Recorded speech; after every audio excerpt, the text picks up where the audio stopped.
தமிழகத்தோட மொத்த கடன் 10 லட்சம் கோடி ரூபாயை தாண்ட போகுது. ஆனா அதே நேரத்துல ஒரு பக்கம் $1 டிரில்லியன் பொருளாதாரம்ங்கிற கனவு, இன்னொரு பக்கம் உலகத்தரம் வாய்ந்த உட்கட்டமைப்பு வசதிகள்னு பெரும் போட்டிகள் நடந்துட்டு இருக்கு. இப்போ ஒரு முக்கியமான கேள்வி, தமிழகத்தோட எதிர்காலத்துக்காக உண்மையிலேயே அதிகமா முதலீடு பண்றது யாரு? தமிழகத்தை ஆளும் திமுக அரசாங்கமா, இல்லனா மத்தியில ஆட்சி செய்யற பாஜக தலைமையிலான ஒன்றிய அரசாங்கமா? இந்த நிதியாண்டு, அதாவது 2026இன் இடைக்கால பட்ஜெட் தாக்கல் செய்யப்பட்டிருக்கிற இந்த நேரத்துல நம்பர்ஸ் என்ன சொல்லுதுன்னு விலாவாரியா பார்க்கலாம். வணக்கம், இது ஒரு விரிவான நிதி போராய்வு.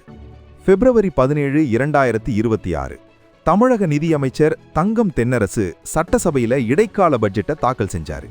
இது தேர்தல் வருஷம் அப்படிங்கறதால பெரிய எதிர்பார்ப்புகள் இருந்துச்சு. ஆனா இந்த பட்ஜெட்ல அவர் முக்கியமா சொன்ன ஒரு விஷயம், ஒன்றிய அரசிடமிருந்து தமிழகத்துக்கு வர வேண்டிய நிதி குறைஞ்சிக்கிட்டே வருது அப்படிங்கிறது தான். இங்க தான் ட்விஸ்ட் ஆரம்பிக்குது. திமுக தரப்பு என்ன சொல்லுதுன்னா, நாங்க மக்களோட நேரடி தேவைகளுக்காகவும் சமூக நலத்திட்டங்களுக்காகவும் பெரும் தொகையை செலவு பண்றோம். ஆனா பாஜக தரப்போ தேசிய நெடுஞ்சாலைகள், ரயில்வே, துறைமுகங்கள்னு மெகா ப்ராஜெக்ட்ஸ் மூலமா தமிழகத்தோட முகத்தையே மாத்துறது நாங்க தான்னு சொல்லுது. சரி, இப்போ உண்மை என்ன, டேட்டா என்ன சொல்லுதுன்னு பார்ப்போம். முதல்ல திமுகவோட செலவு பட்டியலை பார்ப்போம். அவங்களோட மாடல், அதாவது திராவிட மாடல், எப்பவுமே வெல்ஃபேர் எக்கானமி மேல தான் நிக்குது. 2025-26 நிதியாண்டுல மட்டும் சமூக பாதுகாப்பு திட்டங்களுக்கு சுமார் 1,58,000 கோடி ரூபாயை செலவு செஞ்சிருக்காங்க. இது 2021-22ல இருந்ததை விட 44,000 கோடி ரூபாய் அதிகம். கலைஞர் மகளிர் உரிமை திட்டம் மூலமா கோடிக்கணக்கான பெண்களுக்கு மாதாமாதம் 1000 ரூபாய் கொடுக்கறாங்க. இதோட சேர்த்து அண்மையில தேர்தல் நேரத்துல சில ஊக்கத்தொகைகளும் வழங்கப்பட்டதா தகவல்கள் வருது. அது மட்டும் இல்லாம முதலமைச்சரின் காலை உணவு திட்டம் இப்போ அரசு உதவி பெறும் பள்ளிகளுக்கும் விரிவுபடுத்தப்பட்டிருக்கு. இதுக்கு மட்டும் இந்த வருஷம் 600 கோடி ரூபாய் ஒதுக்கப்பட்டிருக்கு. இங்கே ஒரு முக்கியமான கேள்வி எழும்புது.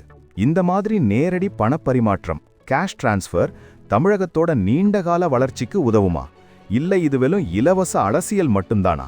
இத பத்தி உங்களோட கருத்து என்ன? கமெண்ட்ல சொல்லுங்க.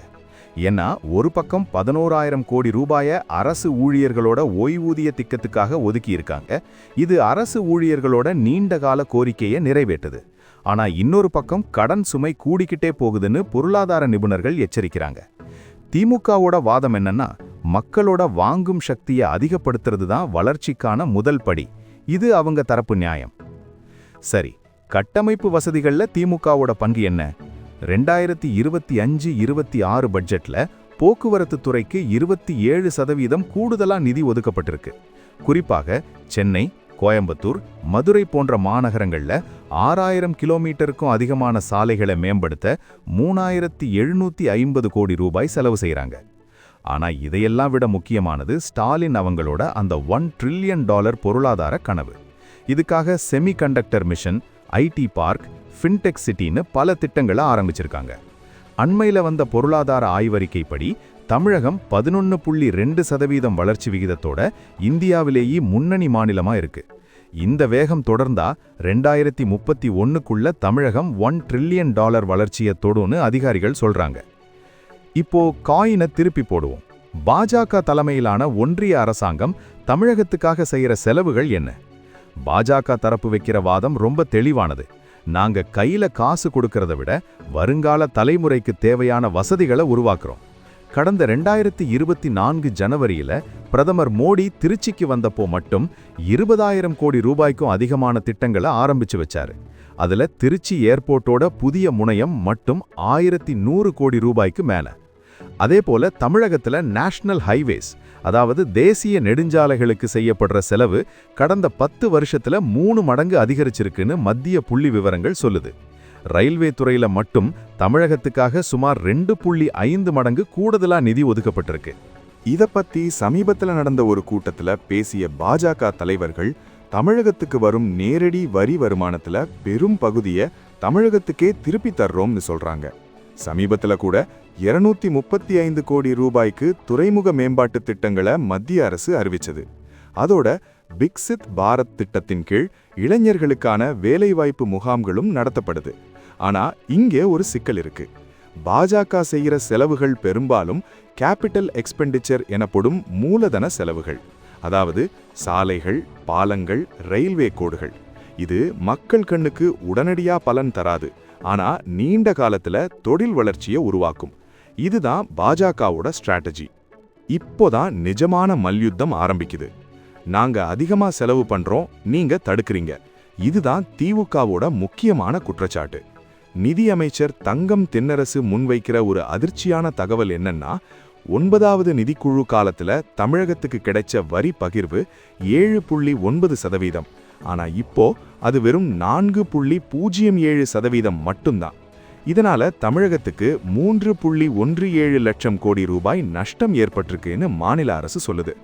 அதாவது ₹1 வரி கட்டுனா தமிழகத்துக்கு திரும்பி வருவது வெறும் 29 பைசா மட்டும்தான். ஆனா வட மாநிலங்களுக்கு இது ரொம்ப அதிகமா இருக்குங்கிறது தமிழக அரசு முன்வைக்கிற வாதம்.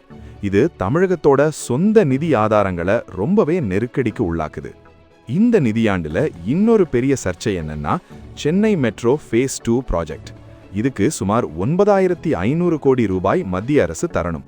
2024 அக்டோபர்ல இதுக்கு அனுமதி கிடைச்சாலும் நிதி இன்னும் முழுசா வந்து சேரலைன்னு தங்கம் தென்னரசு சட்டசபையில முறையிட்டிருக்காரு.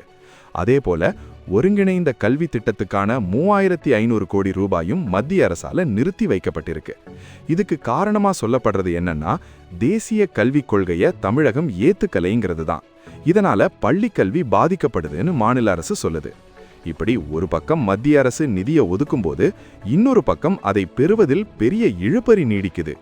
இதற்கிடையில தமிழகத்தோட கடன் சுமையை பத்தி பேசியே ஆகணும். எதிர்க்கட்சியான அதிமுகவும் பாஜகவும் வைக்கிற பெரிய விமர்சனம் இதுதான்.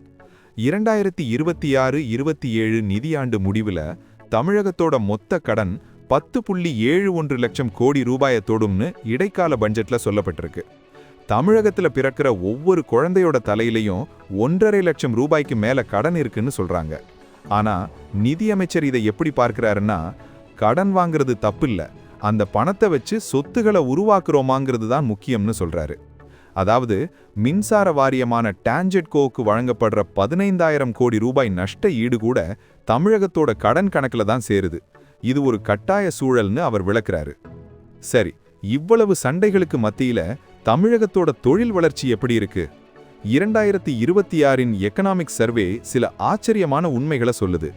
இந்தியாவோட மொத்த தொழிற்சாலைகள்ல 15% தமிழகத்துல தான் இருக்கு.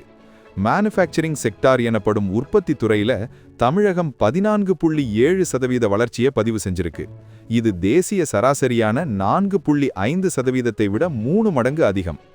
ஐபோன் தயாரிக்கிற ஃபாக்ஸ்கான் முதல் செமிகண்டக்டர் நிறுவனங்கள் வரை தமிழகத்தை நோக்கி வர்றதுக்கு காரணம் இங்க இருக்கிற உட்கட்டமைப்பு தான். இங்கேதான் திமுகவும் பாஜகவும் போட்டி போட்டுக்கிட்டு இந்த முதலீடுகளுக்கு நாங்க தான் காரணம்னு சொல்லிக்கிறாங்க. மத்திய அரசு என்ன சொல்லுதுன்னா, நாங்க PLI ஸ்கீம் கொண்டு வந்ததாலதான் இந்த நிறுவனங்கள் இந்தியாவுக்கு வருது. மாநில அரசு என்ன சொல்லுதுன்னா, நாங்க சிறப்பான சிங்கிள் விண்டோ சிஸ்டம் வச்சிருக்கோம், இங்க இருக்கிற ஸ்கில்டு லேபர் தான் அவங்களை ஈர்க்குது. உண்மையிலேயே சொல்ல போனா 2 தரப்பும் இணைந்து செயல்பட்டாதான் ஒரு மாநிலம் வளர முடியும். ஆனா 2026 பிப்ரவரி நிலவரப்படி ஒரு மோதல் போக்கு தான் அதிகமா தெரியுது. குறிப்பாக FDI எனப்படும் அந்நிய நேரடி முதலீடு 2024-25ல $3,681 மில்லியன் உயர்ந்திருக்கு. இந்தியாவோட மொத்த முதலீடு குறையும் போதும் தமிழகம் மட்டும் வளர்ந்து நிற்கிறது ஒரு ஆச்சரியமான விஷயம். இங்கே ஒரு முக்கியமான பாயிண்ட், மக்களுக்கான பயன். திமுக அரசாங்கம் அவங்களோட பட்ஜெட்ல 7 தமிழ் கனவுகள், 7 தமிழ் ட்ரீம்ஸ் அப்படிங்கிற ஒரு தொலைநோக்கு பார்வையோட செயல்படுறாங்க. இதுல சமூக நீதி, இளைஞர் நலம், தமிழ் கலாச்சாரம்னு எல்லாமே அடக்கம். பாஜக தரப்பு அமிர்த் காலம் மற்றும் விக்சித் பாரத் மூலமா இந்தியாவோட ஒட்டுமொத்த வளர்ச்சியில தமிழகத்தை ஒரு இன்ஜினா மாத்த பார்க்கறாங்க. ஆனா நேரடி நிதியுதவின்னு வரும்போது திமுகவோட மகளிர் உரிமை தொகை போன்ற திட்டங்கள் மக்களிடம் ஒரு பெரிய பாசிட்டிவ் தாக்கத்தை உருவாக்குது. அதே சமயம் நெடுஞ்சாலைகள் போன்ற மத்திய அரசின் திட்டங்கள் எதிர்கால தொழில் வளர்ச்சிக்கு வித்திடுது. 2026 சட்டமன்ற தேர்தலை நோக்கி தமிழகம் நகர்ந்துட்டு இருக்கிற இந்த நேரத்துல இந்த நிதி போர் இன்னும் தீவிரமாகும். ஒவ்வொரு மேடையிலையும் நாங்க இவ்வளவு நிதி கொடுத்தோம்னு பாஜகவும், எங்களுக்கு வரவேண்டிய உரிமையை பறிக்கிறாங்கன்னு திமுகவும் பேச ஆரம்பிச்சிட்டாங்க. அதிமுக போன்ற கட்சிகள் 2 பேரும் சேர்ந்து தமிழகத்தை கடன்ல தள்ளிட்டாங்கன்னு ஒரு 3வது கோணத்துல அட்டாக் பண்றாங்க. ஆனா சாதாரண ஒரு குடிமகனா நமக்கு என்ன முக்கியம்? வரி பணம் சரியா செலவு செய்யப்படுதா, பள்ளிக்கூடம் ஆஸ்பத்திரி வசதிகள் கிடைக்குதா, வேலைவாய்ப்பு உருவாகுதா? இதுதான் நிஜமான கேள்வி. சுருக்கமா சொல்லப்போனா திமுகவோட ஸ்பெண்டிங் சமூக மேம்பாட்டுல அதிகமா இருக்கு, பாஜகவோட ஸ்பெண்டிங் பொருளாதார கட்டுமானத்துல அதிகமா இருக்கு. திமுக மக்களோட அன்றாட வாழ்வை சீரமைக்க பாக்குது, பாஜக தமிழகத்தோட கமர்ஷியல் இந்திரத்தை வேகப்படுத்த பாக்குது. ஆனா இந்த ரெண்டுக்கும் இடையில இருக்கிற அந்த 10 லட்சம் கோடி ரூபாய் கடன் ஒரு பெரிய எச்சரிக்கை மணி. இதை எப்படி சமாளிக்க போறாங்கங்கிறது தான் அடுத்த 5 வருஷத்துக்கான சவால். அரசு அறிக்கைகள் கூறுவதுபடி வரி வருவாய் 11% அதிகரிச்சிருக்கிறது ஒரு நல்ல அறிகுறி. தமிழகத்தோட எதிர்காலத்துக்கு பணம் முக்கியம்தான். ஆனா அந்த பணம் யாரோடது? உங்களுடையதுதான். மத்திய அரசு தரும் நிதியும் மக்கள் வரிப்பணம் தான்.